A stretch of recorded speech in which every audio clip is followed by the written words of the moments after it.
नमस्ते दोस्तों।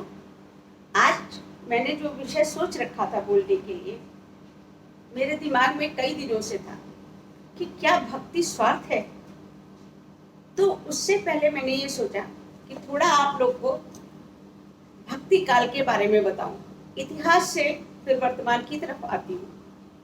भक्ति काल 1346 ईस्वी से 1646 ईस्वी तक का माना जाता है।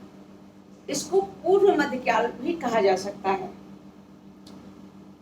यहाँ हिंदी साहित्य के दो प्रकार हैं, धार्मिक और लौकिक, जिसको श्याम सुंदर दास ने स्वर्ण युग, आचार्य रामचंद्र शुक्ल ने भक्ति काल और हजारी प्रसाद द्विवेदी ने लोक जागरण काल कहा। जो भी हो, ये भक्ति काल साहित्य के इतिहास में स्वर्ण युग कहा जाता है। देखा जाए तो ये शुरू हुआ दक्षिण में अलावर बंधु के नाम से कई प्रख्यात भक्त हुए हैं, जो बहुत पढ़े लिखे नहीं थे परंतु अनुभवी थे, ऊंची जाति के भी नहीं थे। अलावरों के पश्चात दक्षिण में आचार्यों की एक परंपरा चली, जिनमें रामानुजाचार्य प्रमुख थे। इसी परंपरा में रामानंद हुए। उन्होंने भक्ति के क्षेत्र में ऊंच नीच का भेद तोड़कर सभी को अपना शिष्य बनाया। जाति पाति पूछे नहीं कोई, हरि का भजे सो हरि का होई। रामानंद ने विष्णु के अवतार राम की उपासना पर बल दिया। वो लोग ही ज्ञान की इस गंगा को, भक्ति गंगा को दक्षिण से उत्तर की ओर लाए। वल्लभाचार्य, कृष्णावतार व अन्य संप्रदाय नाथों के योग से संत संप्रदाय, ये सब अन्य संप्रदाय थे जो उत्तर भारत में पनपे। और सूरदास, कबीरदास, ये सब भक्ति संप्रदाय के ही थे, जिन्होंने भक्ति साहित्य को वो सौगात दी जो आज तक हम लोग पढ़ते आ रहे हैं और जिसका एक अमिट प्रभाव था। अब आ जाइए वर्तमान पर। जो मेरे मन में प्रश्न उठा था कि क्या भक्ति स्वार्थ है। लिख रहे हैं आज भी लोग कृष्ण पे, विष्णु पे, लेकिन जो मशहूर हो गए थे कबीर, सूर, तुलसी, जिन्होंने भक्ति की गंगा बहा दी थी, वर्तमान समाज में हम उसका एक अलग उल्टा रूप देख रहे हैं।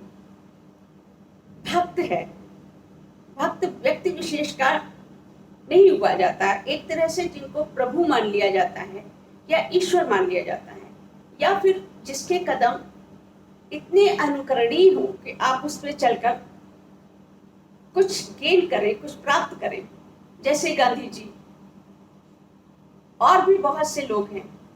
पर कालांतर में भक्त शब्द विकृत होते होते इतना बिगड़ गया कि आप व्यक्ति विशेष के उपासक हो गए और भक्त कहलाने लगे।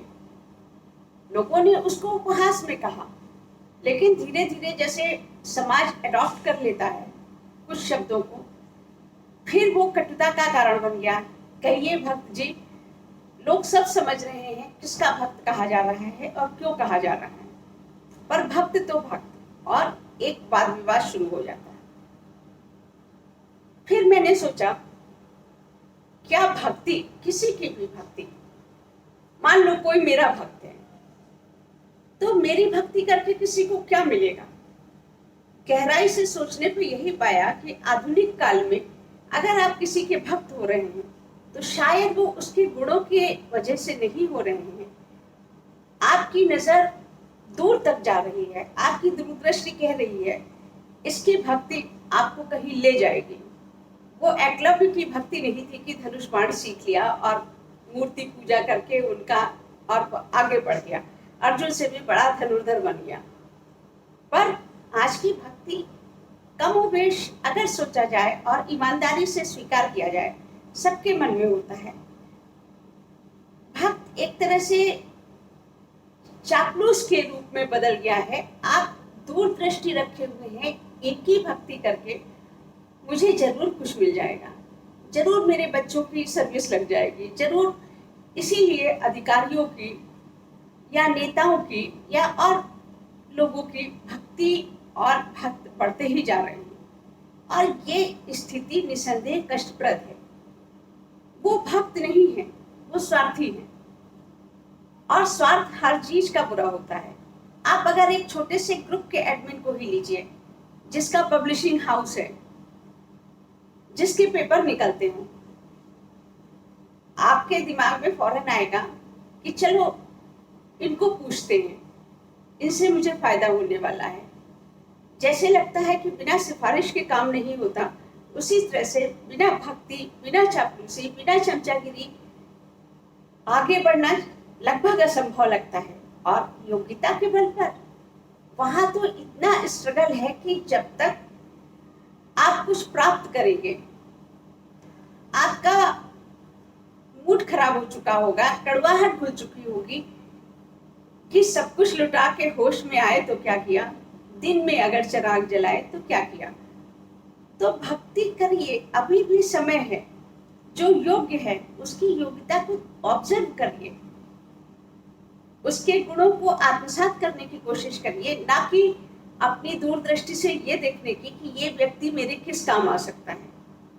इस व्यक्ति के भाई बहुत उच्च पद पे हैं, इस व्यक्ति के भाई नेता हैं, इस व्यक्ति के भाई फलाने अधिकारी हैं, और भक्ति शुरू हो जाती है। तो जो भक्ति का 200 वर्ष खींच ले गया और प्रभु की उपासना और वो था, वहां सिर्फ प्रदर्शन, चापलूसी, ये सब बढ़ता रहा, और ये दूरदृष्टि निसंदेह हानिकारक होने जा रही है। क्या कहते हैं आप? मेरा तो यही मानना है कि अगर आप सच्ची भक्ति, भक्ति कहना भी नहीं सही है, अगर अनुकरण करना चाहते हैं तो आप सुनिए, आप ऑब्जर्व करिए कि फला व्यक्ति कोई किस लिए लोकप्रिय है। अगर वो अपनी कुर्सी की वजह से लोकप्रिय है तो निसंदेह आपकी भक्ति भी संदेहास्पद है। कुर्सी को ना पूछिए, व्यक्ति को पूछिए। और इसीलिए शायद राजनीति में कुर्सी, दल, इन सब की पूछ इतनी बढ़ गई है, जाति विशेष, ब्राह्मण। तो ये भक्ति की परिभाषा निसंदेह हम लोग की पीढ़ी के गले से नहीं उतरती। भक्ति ना करिए, गुणों की पूछ करिए, और एक अच्छे समाज बनने में योगदान दीजिए, अच्छे नागरिक बनिए। 2-4 के बदलने से ही 4, 8, 16, 32 होते जाते हैं। तो मेरा यही अनुरोध है कि भक्ति को या चमचागिरी को भक्ति के आवरण में लपेटकर भक्त ना बनिए। और अधिक क्या बोलूं, आगे आप लोग खुद ही समझदार हैं। धन्यवाद।